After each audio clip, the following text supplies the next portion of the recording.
Hi there guys, welcome back to another tiering list on the Retrobrown channel for the Kanto solo runs. So now we're up to 50 solo runs, we need to rank them properly.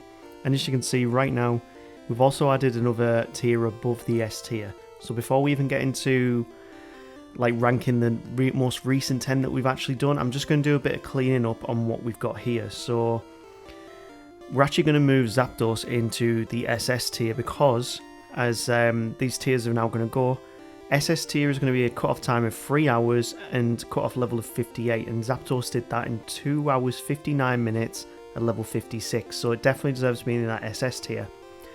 It means we're also going to have to do a bit of a shift around in what we've got in the S tier.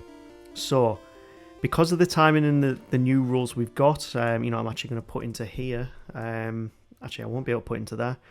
So basically, the S tier now is going to be cut-off time of 3:20, 3 hours 20 minutes, and a cut-off of level 62, which means that Porygon, unfortunately, is going to move down to the A tier. And that's because it got 3 hours 23 minutes at level 60. It's that 3 hours 23 that knocks it down. In terms of what we've actually got here, though, these three are actually going to stay exactly where they are, because they all got times over 3 hours, but between 3 hours and 20 minutes, and a cut-off level of 62. So these three are going to stay in that S tier there. As for this A tier, Porygon is fine at the top there. Same with Raticate, Rapidash, Clefairy's fine, Wartortle's fine, but these two are actually going to move down. So the A tier rankings now is going to be 3 hours and 50 minutes, and the cut-off level 65, and both of these did it after 3 hours and 50 minutes. So both of these are going to get moved down into that B tier. So the B tier is a weird one now. So it's now got a cut-off time of 4 hours and 40 minutes and a cut-off of level 70. It actually means that Arbok is still going to stay into that tier, but because Cloyster got 4 hours and 49 minutes, Cloyster is actually going to move down. What else have we got in this tier here that needs to stay? Electrodes actually did better than Electabuzz. Nidorino's fine. Weeping Bell technically did a little bit better than Tentacles, so we are going to put that there. And then Arbok stays right at the end there, just hanging on. The C tier, what have we got here? So Cloyster is fine, Dodriro's fine. Vulpix actually did a lot better than Blastoise, so we are going to put it there. Blastoise is next, then we've now got Mr. Mime, and because of the time that Muck got, with 5 hours and 56 minutes, and the cut-off time for the C tier is 5 hours 30 minutes, Muck is actually going to move down to D tier now as well. So in the D tier, we have to shift things around even more a little bit, because Gloom technically got a better time and level than Muck. So it's going to go Gloom, Muck, then Snorlax, then Arcanine. Next up we have Dratini, it did better than Spearow, and then we had Geodude actually is going to get bumped up a level, strangely enough, because even though it did it at level 80, at level 63, 6 hours and 34 minutes, the D tier cutoff is level 8, is 7 hours in time, and then 90 for the level. So that means Venonat, no, I've done this a little bit wrong. So Venonat actually did better than Spearow, so it sits here. Geodude is there. Pinsir, Kangaskhan, they're fine. The E tier, Seadra did better than Sandslash, annoyingly, because I preferred the Sandslash run, it just didn't perform very well. Then it was Nidoran. Then it was Krabby, Bulbasaur, Abra. Yeah, that's all fine. And of course, Magikarp did better than Kakuna. So now we've got this out of the way, we can actually move on to the next 10 in our video. So we need to just arrange these in order of what we actually did the video in. Raichu was first.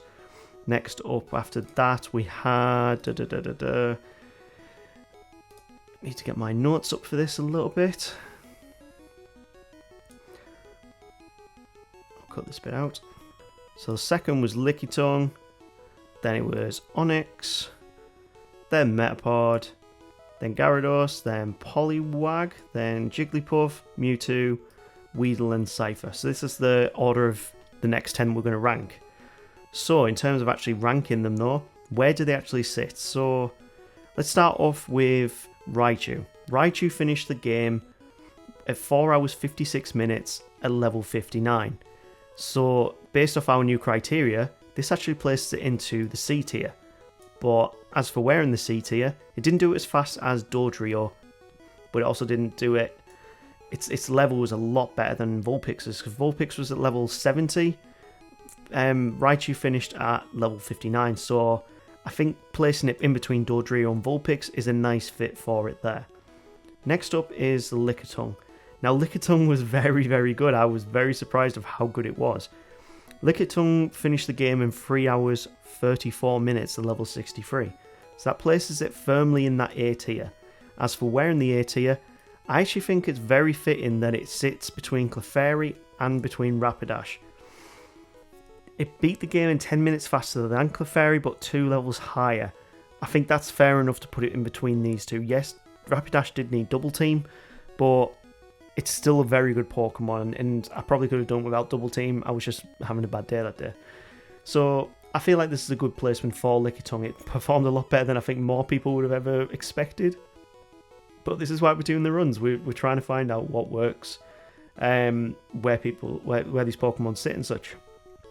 That name now brings us on to Onix. So Onix finished the game in 5 hours and 48 minutes at level 76. So it's because of the level that it finished the game at that it's actually going to sit in this D tier. Where in the D tier though?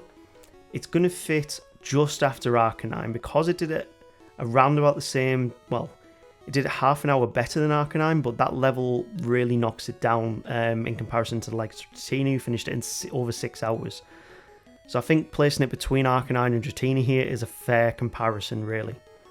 So next up is probably going to be the easiest placement on our entire list so far.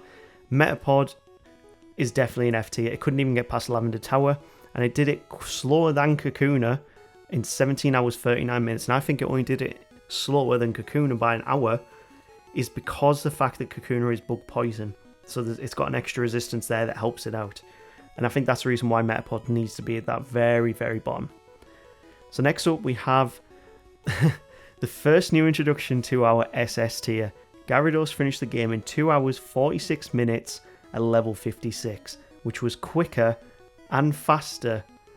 Quicker and faster? Faster and at a lower level than Zapdos. Well, sorry, no, same level 56, so it just did it in 13 minutes better. So I didn't imagine that Gyarados would beat Zapdos, but wow, I've been very surprised on some of these runs, completely surprised on some of these runs. So next up we have Poliwag. Now Poliwag is a very interesting one, and you might disagree with the placement of it, but it finished the game in 3 hours 48 minutes level 65. Due to our new criteria, that actually puts it at the bottom of A tier. Yes, a Poliwag has made it into A tier. I didn't think I would say that as well. But it actually performed very, very well. Next up, we have Jigglypuff. So Jigglypuff is a weird one. Because of how good Clefairy did, I actually thought that Jigglypuff would do around about the same. It finished the game in 5 hours 11 minutes at level 70, which barely puts it into, like, it barely keeps it out of that D tier range. It actually goes right at the bottom of the C tier based off those results. But pretty much only by levels, really, and maybe about 19 minutes, but still, it managed to do pretty well there. Next up, we have our official new king of my solo runs, and who wouldn't have thought that it would be Mewtwo? I mean, come on, it finished the game in 2 hours 33 minutes at level 51, beating Gyarados by 13 minutes and 5 levels, which is insane. But it is the legendary Pokemon, probably one of the best legendaries that have ever been in Pokemon as well. And that leaves us with, yeah, of course, we've now got Weedle. So Weedle is a very interesting placement. It technically couldn't finish the game in my run. There is a chance, like 1 in trillion chances, that it actually can beat the game. But in my runs, I gave up, I'll be honest. I got to Giovanni. I tried so many times, and honestly, I couldn't figure out a way to get past him or even come close. So because of that, Weedle actually does place itself in the F tier, but because it actually got past Lavender Tower, it actually goes straight to the top of the F tier.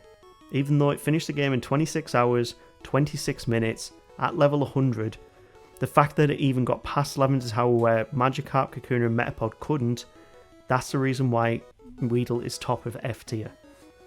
And the last one we have to place in this whole video, we have Cypher. Now Cypher, it was an interesting run considering it didn't learn any type coverage moves apart from normal. I thought we actually have to put Cypher in that F tier when I originally set out on the video.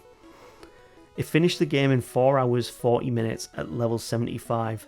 That level placement alone just gets it into that C tier. But because of its time, it finished the game like 20 minutes faster than Blastoise and any of the others in this list. It actually sits in that C tier quite comfortably in the middle. And there we go. There is runs 1 to 50 on the Retrobrown Kanto Solo Run challenges. It's been about a year now that I've been doing this, so thank you for everyone who has watched the video, liked, subscribed, all of that.